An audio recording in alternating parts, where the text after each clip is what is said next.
Alhamdulillahi nahmaduhu wa nasta'inuhu wa nastaghfiruh wa na'udzu billahi min shururi anfusina wa min sayyiati a'malina may yahdihillahu fala mudhillalah wa may yudlil fala hadiyalah. Ashhadu an la ilaha illallah wahdahu la syarikalah wa ashhadu anna sayyidana Muhammadan abduhu wa rasuluh. Allahumma salli wa sallim wa barik ala Sayyidina Muhammad wa ala alihi wa sahbihi azmain. Amma ba'du, usikum wa iyaya bitaqwallah azza wa jalla, faqad fazal muttaqun. Qala Allah ta'ala fi kitabihil karim, wa'iddu lahum mastata'tum min quwwati wa min ribatil khayli turhibuna bihi aduwallahi wa aduwukum. Ma'asyiral muslimin rahimakumullah, marilah kita tingkatkan ketakwaan kepada Allah Subhanahu wa ta'ala dengan menjalankan segala perintahnya dan menjauhi segala larangannya, karena hanya dengan takwa hidup kita akan terarah, bermartabat dan selamat dunia dan akhirat. Pada kesempatan khutbah Jumat yang mulia ini, khatib mengajak kita bersama merenungkan sebuah tema syarat makna dan nilai perjuangan, yaitu hikmah resolusi jihad santri dan sumpah pemuda. Dua momentum ini merupakan bagian penting dari perjalanan sejarah bangsa Indonesia. Keduanya menggambarkan bagaimana agama dan nasionalisme dapat berjalan seiring, saling menguatkan, bukan saling dipertentangkan. Keduanya mencerminkan perjuangan kolektif umat Islam, khususnya para ulama dan santri, serta peran sentral pemuda dalam menegakkan martabat bangsa Indonesia. Resolusi jihad adalah seruan perlawanan yang dikeluarkan para ulama pada tanggal 22 Oktober 1945 di Surabaya yang dipimpin oleh Hadratus Syekh Kiai Haji Hasyim Asy'ari. Fatwa ini muncul sebagai tanggapan atas ancaman kembalinya penjajah Belanda yang membonceng sekutu.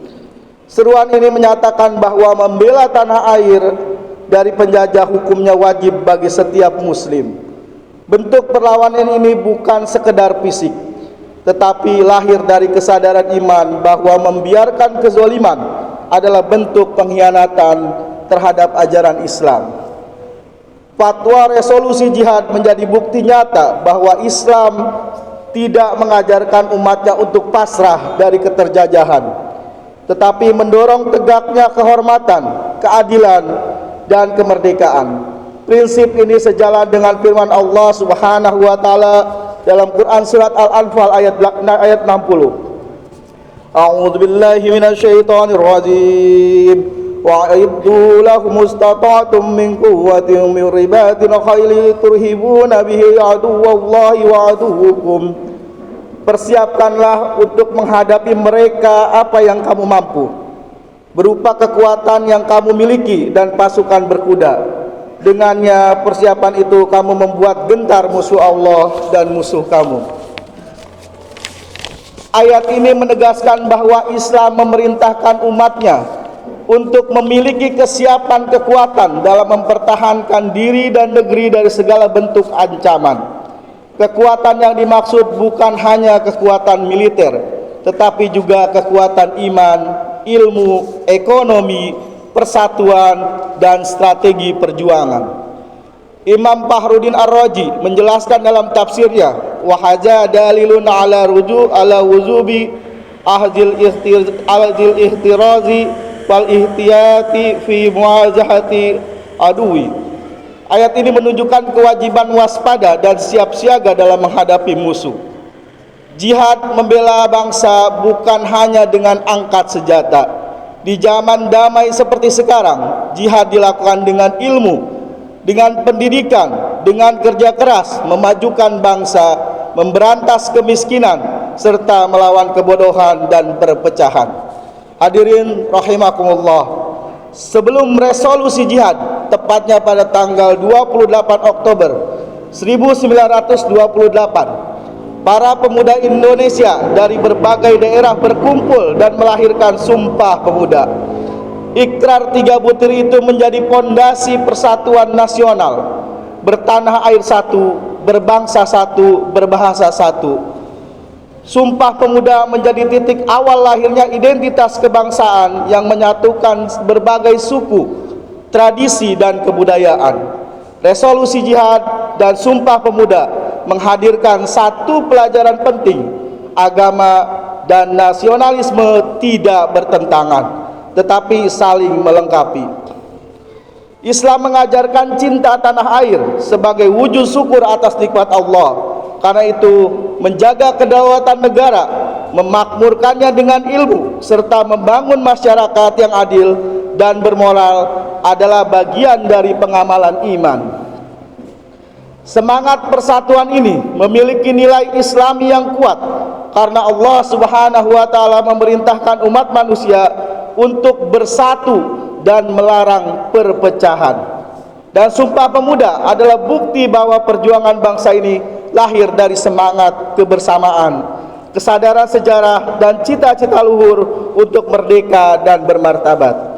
Hadirin rahimakumullah, dalam perjuangan kemerdekaan, para santri tidak hanya belajar kitab kuning di pesantren, tetapi mereka juga tampil sebagai pejuang, sebagai pendidik, dan penjaga moral bangsa. Nilai jihad santri adalah jihad yang berbasis ilmu, berbasis akhlak, berbasis keberanian dan kecintaan pada tanah air. Rasulullah sallallahu alaihi wasallam bersabda, "Afdalul jihadi kalimatu haqqin inda sultanin zair." Jihad yang paling utama adalah berkata benar di hadapan penguasa yang zalim. Hari ini kita tidak lagi berperang melawan penjajah bersenjata, tetapi kita menghadapi penjajahan gaya baru, radikalisme yang merusak persatuan, kemalasan yang menghancurkan masa depan, korupsi yang merampas hak rakyat, narkoba yang merusak generasi, serta fitnah dan kebencian yang memecah bangsa. Inilah musuh-musuh bangsa yang harus kita lawan bersama. Hadirin yang dimuliakan Allah, hikmah yang bisa kita ambil dari resolusi jihad dan Sumpah Pemuda: pertama, menjaga persatuan dan persaudaraan. Resolusi jihad mengajarkan bahwa kekuatan umat dan bangsa lahir dari persatuan, bukan perpecahan. Para ulama mengingatkan bahwa tidak ada kemenangan tanpa kebersamaan, dan tidak ada kehormatan tanpa persatuan. Begitu pula Sumpah Pemuda menumbuhkan kesadaran bahwa perbedaan suku, bahasa, dan budaya bukan alasan untuk saling menjauh, tetapi modal untuk memperkuat bangsa. Islam pun menegaskan pentingnya persatuan. Dalam firman Allah, Quran Surat Al-Imran ayat 103, "A'udzubillahi minasyaitonir rajim, wa'tasimu bihablillahi jami'an wa la tafarraqu." Berpegang teguhlah kamu semua pada tali agama Allah, janganlah bercerai-berai. Artinya, perpecahan adalah sumber kelemahan, sedangkan persaudaraan adalah kunci kekuatan umat.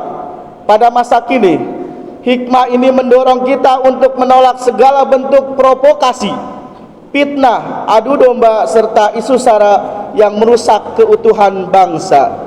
Kedua, membangkitkan semangat jihad ilmiah.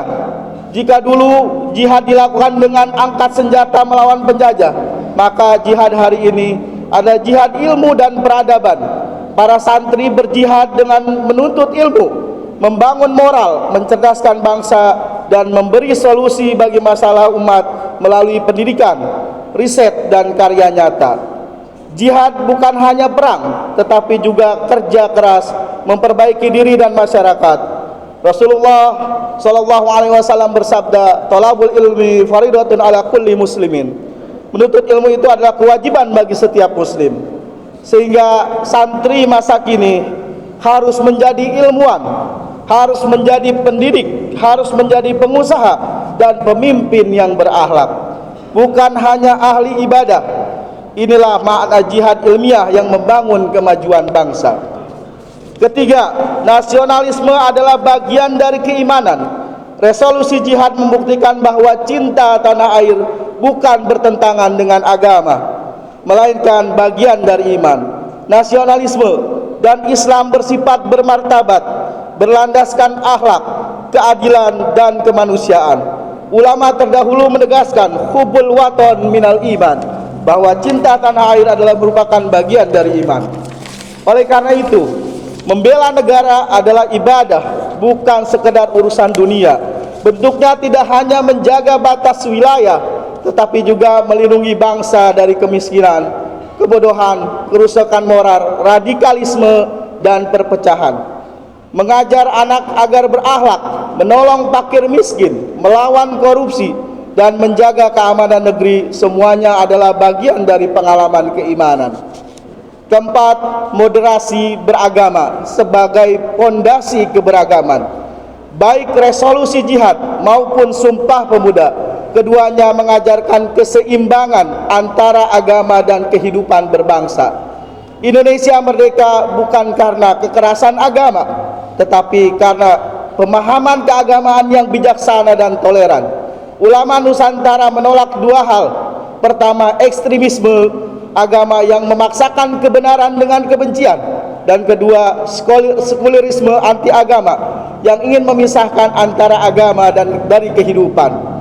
Mereka memilih jalan tengah, yaitu beragama dengan toleransi, berakhlak, dan cinta damai, tanpa meninggalkan prinsip syariat. Sikap moderat ini yang harus dijaga untuk merawat kerukunan, keadilan, dan keutuhan NKRI. Jamaah Jumat yang dirahmati Allah, mari kita didik generasi bangsa dengan kesadaran sejarah. Jangan biarkan mereka lupa bahwa kemerdekaan ini lahir dari pengorbanan darah para ulama, para santri, para pemuda, dan pejuang bangsa. Jangan biarkan mereka disusupi paham radikal yang membenci NKRI atau paham sekuler liberal yang memisahkan agama dari kehidupan. Islam adalah agama rahmat yang memuliakan negeri. Kemerdekaan yang kita nikmati hari ini adalah amanah yang diwariskan para pejuang bangsa. Amanah ini harus kita jaga dengan kerja nyata, dengan moral yang tinggi, dan akhlak mulia. Karena itu, mari kita lanjutkan jihad perjuangan dengan cara yang sesuai zaman. Jihad ilmu, jihad dakwah, jihad ekonomi, jihad sosial, dan jihad kemanusiaan. Barakallahu li wa lakum fil Qur'anil Karim, wa nafa'ani wa iyyakum bima fihi minal ayati wa dzikril hakim. Wa taqabbalallahu minni wa minkum tilawatahu innahu was-sami'ul 'alim. Wastaghfiruhu innahu huwal ghafurur rahim.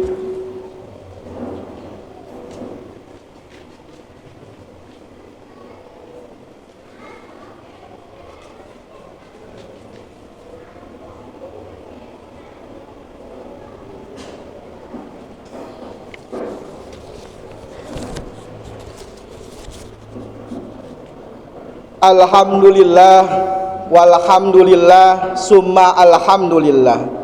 Ashhadu an la ilaha illallah wahdahu la syarikalah, wa ashhadu anna sayyidana Muhammadan abduhu wa rasuluhu alladzi la nabiyya ba'da.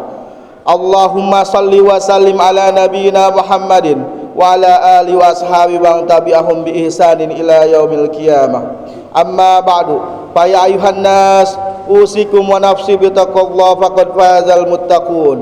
Wa qala Allah ta'ala, innallaha wa malaikatahu yusholluna 'alan nabi ya ayyuhalladzina amanu shallu 'alaihi wa sallimu taslima. Allahumma shalli 'ala sayidina Muhammad wa 'ala ali sayidina Muhammad. Allahumma ighfir lil mu'minina wal mu'minat wal muslimina wal muslimat al ahya minhum wal amwat. Allahumma irfah 'anal bala'a wal waba wal zalazila wal mizana wal su'a wal fitana ma zahara minha wa ma batan an baladina Indonesia khassa wa sairil buldanil muslimina amma ya rabbal alamin. Allahumma arinal haqqa haqqan warzuqna tiba'ah wa arinal batila batilan warzuqna tinabah. Rabbana atina fid dunya hasanah wa fil akhirati hasanah wa qina azaban nar. Walhamdulillahi rabbil alamin.